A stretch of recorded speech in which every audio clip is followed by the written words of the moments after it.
Call your peasant mother. Let her come clean my house.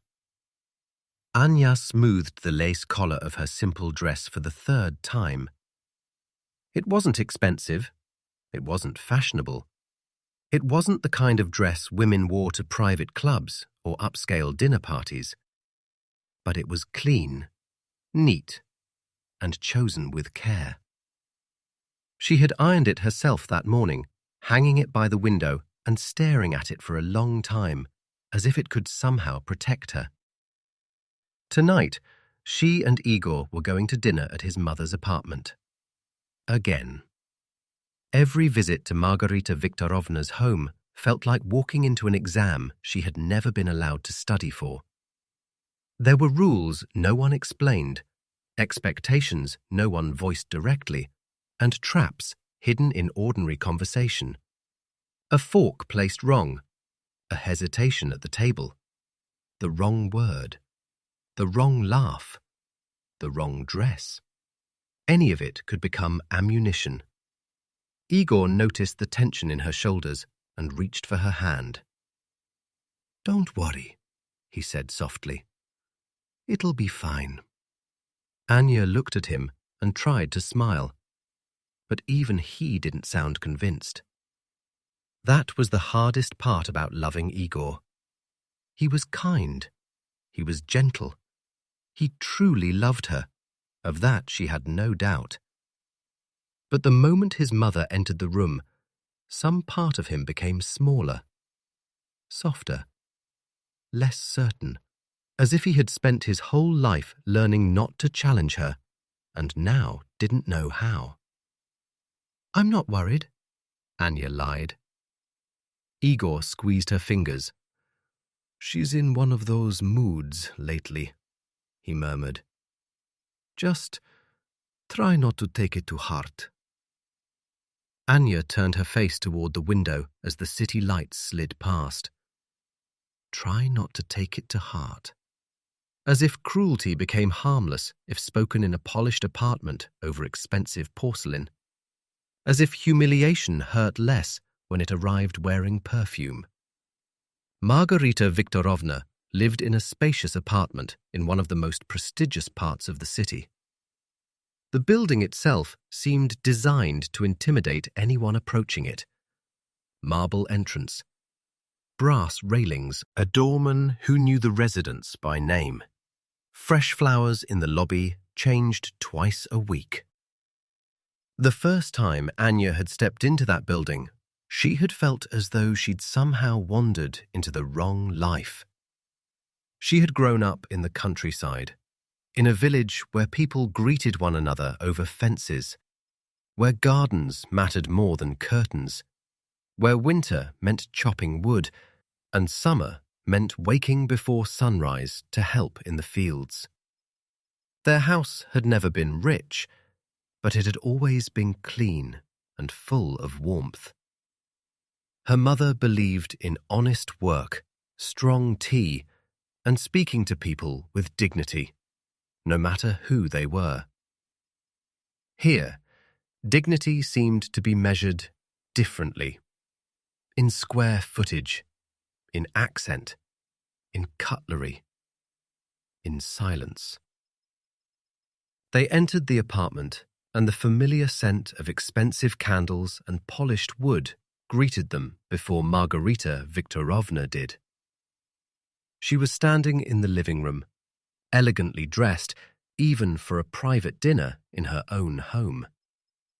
Her hair was immaculate, her jewelry understated, but clearly costly. Her expression already carrying the faintest trace of disapproval. "There you are," she said, looking first at Igor, then at Anya. "I was beginning to wonder if traffic had swallowed you whole." Then her eyes stopped on Anya's dress. That pause, that tiny pause, said everything. Igor leaned in and kissed his mother's cheek. "Hi, Mum." Margarita Viktorovna barely responded before looking past him again. Igor, she said coolly, did you at least explain to your wife how we behave at the table tonight? The insult landed softly, almost elegantly. Anya felt it all the same. Igor exhaled. Mum. What? Margarita asked with polished innocence. I'm only trying to avoid another accident. Last time she spilled sauce on the tablecloth. Anya's cheeks warmed at once. It had been one drop. One small drop, quickly wiped away. But Margarita had remembered it with the precision of someone who treasured every flaw she could catalogue. I'm sure nothing will happen, Igor muttered. Margarita smiled with her lips, not her eyes. Let's hope. Dinner was already laid out when they entered the dining room. The table looked less like a place where people gathered to eat and more like a magazine photograph. Crystal glasses, silver flatware, porcelain plates so thin they seemed translucent, linen napkins folded like sculptures. Every dish was placed with perfect symmetry. Anya sat carefully, aware of her body in a way she never was anywhere else. Here, even breathing felt too loud. Margarita Viktorovna poured wine for herself and Igor, then deliberately skipped Anya. Oh, she said, feigning surprise a second later. I suppose you don't drink wine like this. Anya looked up. It's fine. I'm okay with water. Of course, Margarita said. I imagine people from the countryside prefer simpler things. Igor shifted in his chair. Mom. But she had already turned to the salad as if she had said nothing at all. The first 10 minutes passed under the weight of forced politeness. Igor asked about work. Margarita answered with clipped sophistication. Anya kept her hands folded and spoke only when addressed. Then, as if boredom had begun to irritate her, Margarita turned suddenly toward Anya. So, she said, lifting her glass, how is your village these days? Anya met her gaze cautiously. It's fine. Still keeping cows? Margarita asked. Igor's fork paused mid-air. Mom, seriously. What? She replied. I'm asking a perfectly normal question. Anya swallowed. There are farms there? Yes. Margarita hummed. How interesting. I've always wondered how people manage in places like that. It must be so limited. No culture, no proper opportunities, no growth. Just mud in spring and snow in winter. Anya's fingers tightened under the table. She wanted to speak, to tell her that where she came from there was honesty, that the people there showed up for each other when roofs leaked and children got sick and someone died. That dignity didn't require chandeliers, that her mother had built a life with bare hands and fierce intelligence, while women like Margarita hired people to do what they found beneath them. But Anya had spent too many evenings learning the cost of defending herself in this house. So she answered quietly, There are good people there. Margarita gave a small laugh. Yes, yes, I'm sure there are. Kindness is charming. But sadly, kindness alone won't get you very far in life. People need education, taste, position, social intelligence. Anya felt something sink in her chest. There it was again, that wordless message Margarita never stopped sending. You are not enough. Not polished enough, not urban enough, not refined enough, not worthy enough. Igor looked down at his plate, as if maybe, if he avoided eye contact long enough, the evening might survive. Anya saw it, and that hurt almost more than the insult. Then came the moment that changed everything. Margarita Viktorovna set down her fork, dabbed the corner of her mouth with a linen napkin, and turned toward Anya, with a smile so composed it took a second to understand how cruel it was. "You know, Anya," she said lightly, "my cleaning lady is sick." Anya blinked. "I'm sorry to hear that." "Yes, terribly inconvenient." Margarita leaned back in her chair. "And then it occurred to me. Your family is hard-working, isn't it? Practical people, used to real labor." Igor looked up slowly. "Mum." Margarita went on as if he hadn't spoken. "Why don't you call your peasant mother," she said, her voice smooth and almost pleasant, "and tell her to come in from the village. Let her work for me as my housekeeper. I'm sure she'd be grateful for the opportunity." The room went silent. Not the polite silence of a dinner pause, the kind of silence that happens when something ugly is finally spoken aloud, and everyone hears exactly what it is. Igor stared at his mother, his face draining of color. Anya didn't move. For a second, she wasn't in that dining room anymore. She was back in her childhood kitchen, watching her mother wash mud from her boots after spending 10 hours outside in the rain. Then cooking dinner. Then helping Anya with schoolwork. Then staying up late to go over farm records because every penny mattered. She remembered her mother's cracked hands, the scent of hay in her hair, the calm strength in her voice. "Call your peasant mother. Let her come clean my house." Something inside Anya cracked. Her eyes filled before she could stop them. The tears came fast, humiliatingly fast, and she hated herself for that. Hated that Margarita could still wound her so easily. Igor finally found his voice. "Mom, what the hell is wrong with you?" But Margarita was watching Anya, waiting for the collapse, waiting for sobs, for a scene, for proof that she had landed the blow exactly where intended. Anya felt the tears on her cheeks.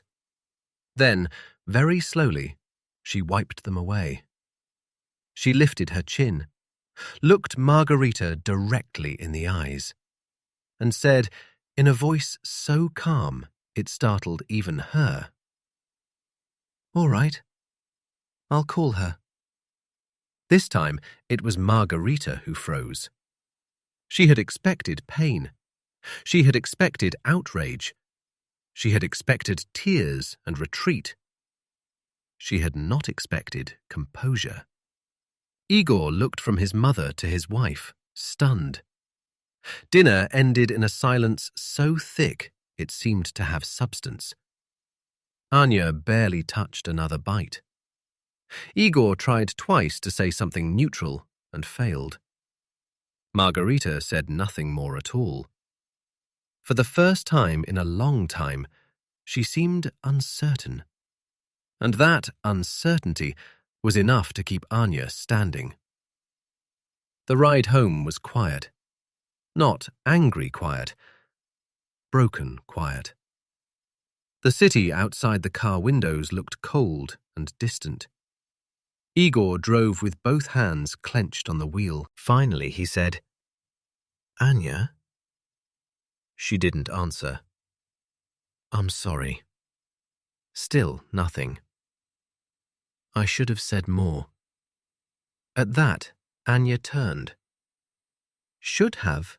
she asked softly. "Or could have?" He flinched. I didn't know she would say that. But you knew she would say something, Anya replied. He didn't deny it. That hurt too. Back in their apartment, Anya sat on the edge of the bed and stared at the floor. She felt scraped raw inside, not just by Margarita's words, but by the realization that part of her had started to adapt to this life, to accept humiliation as the price of love. Igor crouched in front of her and took her hands. "Please," he whispered, "don't let this break us." Anya laughed once, a tired, painful little sound. "Break us," she repeated. "Igor, do you know what she said about my mother?" "I know." "No, you don't." Her voice sharpened. "You heard the words, but you don't know what they mean to me. My mother worked harder in one season than your mother has worked in 10 years. She raised me with dignity. She built everything she has herself. And your mother thinks she can summon her like hired help." Igor dropped his gaze. "She didn't mean, she meant exactly what she said." That ended the conversation. Igor sat beside her in silence, a silence full of guilt and helplessness, and all the things weak men feel when they finally understand that kindness without courage can still betray the person they love. After a while, Anya stood and walked to the window. The city lights below looked beautiful from far away, sharp, clean, untouchable. She suddenly missed home so intensely it made her chest ache. The sound of the gate in winter, the smell of baked apples, the warmth of the kitchen after coming in from the cold. Her mother's voice saying, "Never let anyone make you feel smaller than you are." Anya picked up her phone. Her hands were trembling. When her mother answered, the warmth in her voice broke whatever fragile control Anya still had. "Mom?" Nina Petrovna didn't interrupt. She just listened as her daughter cried and tried to speak and cried again. Then, slowly, in pieces, Anya told her everything. The dinner, the insult, the silence, Igor's useless apologies. When she finished, there was a pause on the line. Then Nina Petrovna said, very calmly, "I'm coming." Anya frowned. "Coming where?" "To your mother-in-law." "Mum, no!" "Yes." "No, please, I don't want you to go there. I don't want you to hear her." "Anya!" Her mother almost never used that tone. Firm, grounded, final. "I know exactly what I'm doing." Anya sat down again. "Why?"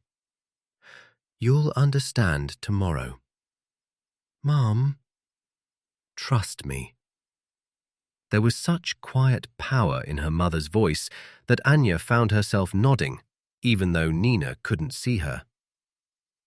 "All right," she whispered. After they hung up, Igor asked, "What did she say?" Anya looked at him for a long moment. "She's coming." "Here?" "To your mother." He stood up at once. "No, that's a bad idea." Anya stared at him. "Why? Are you afraid your mother will be uncomfortable?"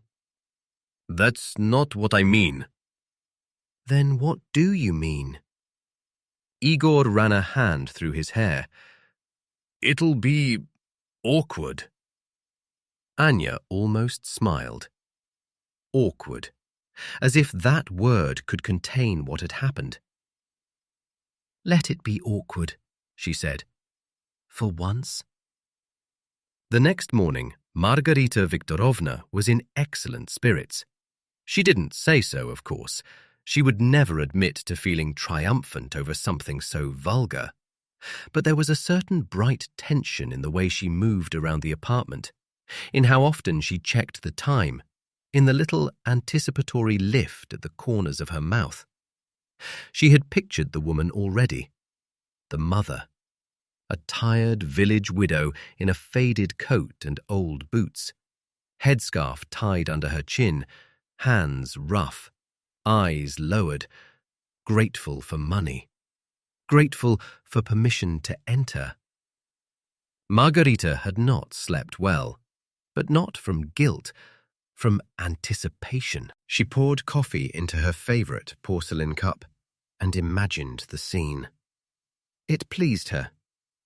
She would be polite, of course, very polite. She would make the arrangement sound almost generous. And Anya, finally, would understand the hierarchy she had stubbornly refused to see. At 10:30, the doorbell rang. Margarita rose herself, refusing to let Igor answer. If the woman had come to work, then she would be received properly by the lady of the house. She opened the door and forgot how to breathe. Standing on the threshold was a woman in an impeccably tailored trouser suit, the colour of dark emerald.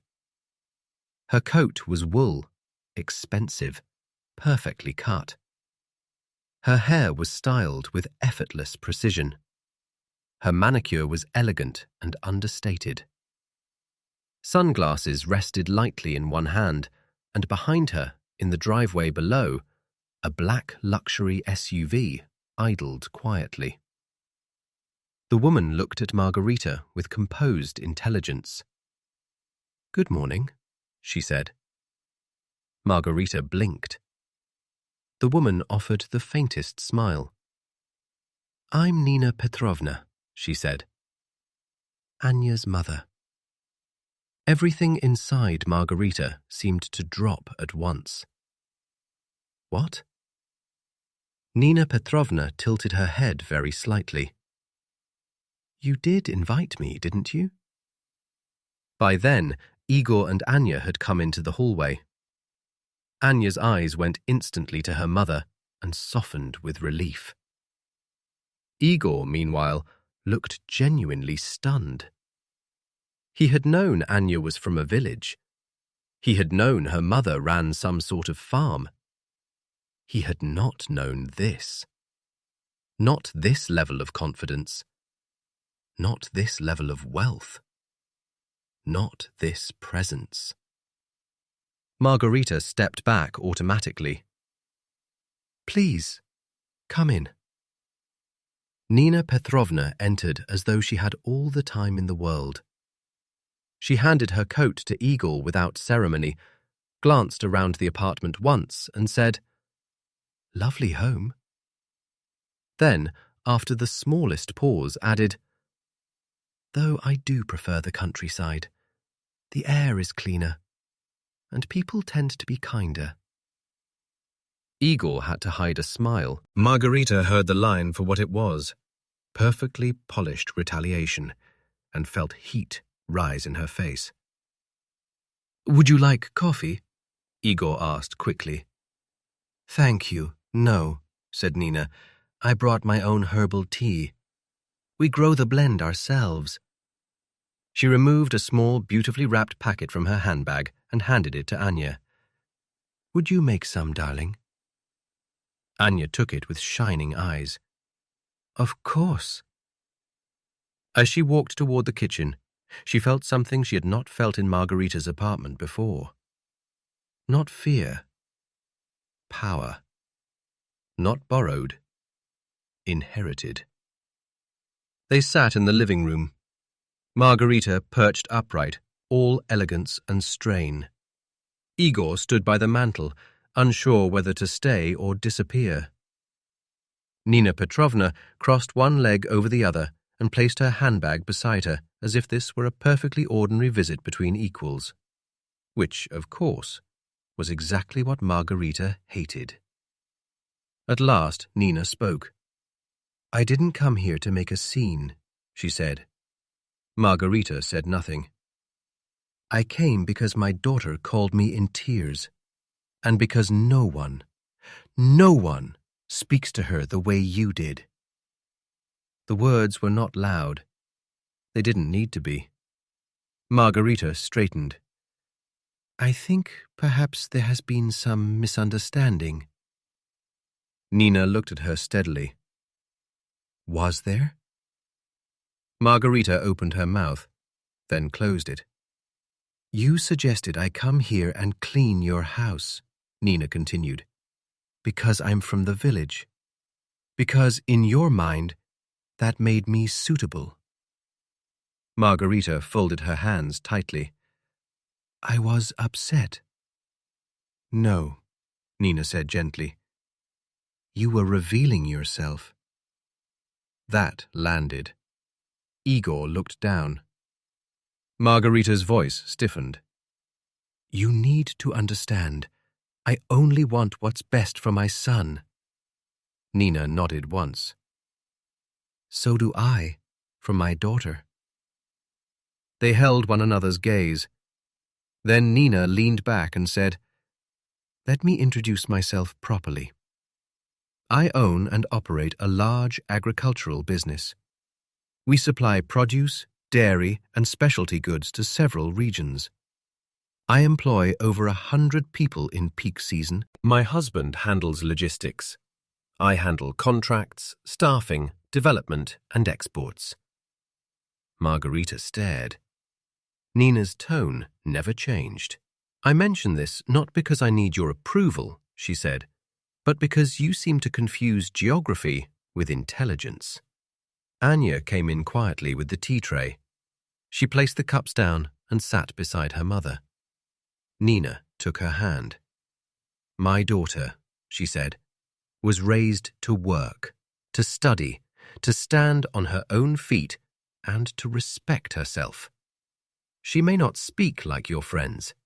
She may not have grown up among crystal chandeliers, but she has character, and character is worth more than status. Margarita's face had lost all color. For the first time, she looked not angry, not superior, but cornered. She began. I didn't realize. No, Nina said. You didn't. Silence fell. Then Margarita made the mistake of trying to recover through condescension.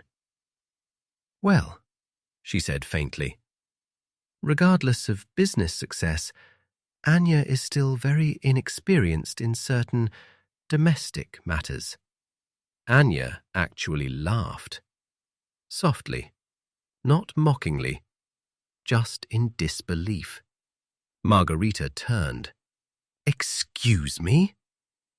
Anya met her gaze. With respect, Margarita Viktorovna, she said, I don't believe a woman's value comes from how obediently she performs for someone else's standards. I study. I work. I take care of my marriage. If you dislike how I fold towels, you're welcome to hire a professional. Igor looked at her with something close to awe. Margarita's mouth tightened. Money had always been her weapon, her language of control. But now, every mention of it only emphasized how small she was becoming in her own drawing room. That was when Igor finally found the courage he should have had from the beginning. Mom, he said. His voice was firmer than either woman had ever heard. Enough. Margarita turned slowly. She is my wife, he continued. I love her, and from now on you will speak to her with respect. The room seemed to shift. Even Nina looked at him with new attention. Margarita searched her son's face for hesitation, for weakness, for some familiar softness she could push against. It wasn't there. She looked suddenly tired, older, deflated in a way that had nothing to do with age and everything to do with losing control. "I only ever wanted what was best for you," she said. Igor nodded. "Then start acting like it." Another silence. Then, in a voice stripped of almost all its usual polish, Margarita said, "I suppose I was wrong." No one rushed to comfort her. No one said, "Of course not," because all of them knew how rare those words were in her mouth. Nina sipped her tea. "I'm glad to hear it," she said. Margarita looked at Anya, and for the first time there was no superiority in her face, only discomfort, shame, and, perhaps, the first beginning of perspective. "I was rude," she said stiffly. "Cruel. I shouldn't have spoken about your mother that way." Anya didn't answer at once. She wanted the apology to matter, not just as sound, but as consequence. Finally, she said, "No, you shouldn't have." Margarita lowered her eyes. It was not a dramatic reconciliation. No tears, no embrace, no miracle. Just truth. And truth, for this family, was already a revolution. When Nina rose to leave, Anya walked her to the door and hugged her tightly. "Thank you," she whispered. Nina kissed her forehead. "Never let anyone shrink you," she murmured back. "Not with money, not with education, not with manners. People who are truly strong never need to humiliate others." Anya nodded, blinking back tears. Outside, the black SUV waited. Nina put on her sunglasses, glanced once toward the apartment behind them, and said, "Call me tonight." Then she drove away, taking with her the illusion that Margarita Viktorovna had ever held the upper hand. After the door closed, the apartment felt different, smaller somehow, quieter. Margarita sat motionless in her chair. Igor stood by the window. Anya looked around and realized something almost strange. She no longer felt intimidated there. Not because the apartment had changed, because she had. On the drive home, Igor reached across the console and took her hand. "I'm sorry," he said. She looked at him. "For what?" she asked. "For not stopping it sooner. For making you feel alone in that house." Anya was quiet for a moment. Then she said, "You did make me feel alone." He nodded. "I know." "But today," she continued, "you didn't." He squeezed her hand. "I won't again." This time, she believed him. A few days later, Margarita called. Her voice was hesitant in a way Anya had never heard before. "Anya," she said, "I wanted to apologize properly. I know I have no right to ask forgiveness quickly, but I am ashamed of how I behaved." Anya sat in silence and listened. "I judged you because of where you came from," Margarita continued, "and because I was proud. Too proud. I thought I was protecting my son. In truth, I was protecting my own vanity." Anya looked out the window. The city no longer felt quite so hostile. "Thank you for saying that," she replied at last. I'm not ready to forget everything, but I hear you. That's more than I deserve, Margarita said quietly. Maybe it was, but sometimes the first real apology in a family matters more than perfect justice. Weeks later, Anya visited her mother in the countryside. They sat at the kitchen table with mugs of tea, the late afternoon light spilling across the worn wooden surface. Outside, the fields stretched wide and calm beneath an open sky. "So?" Nina asked, smiling. "How is your mother-in-law?" Anya laughed softly. "Trying." Nina nodded. "Good. Respect isn't bought. It's learned." Anya leaned her head briefly on her mother's shoulder, just as she had as a child. "You were magnificent, you know." Nina chuckled.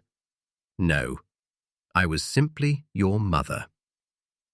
And for the first time in a long time, Anya felt no shame in where she came from. Only pride. Because roots are not something to hide. Not when they grew you into someone who could stand upright in any room, even one filled with crystal. If this touched you, like the video and subscribe to the channel for new stories.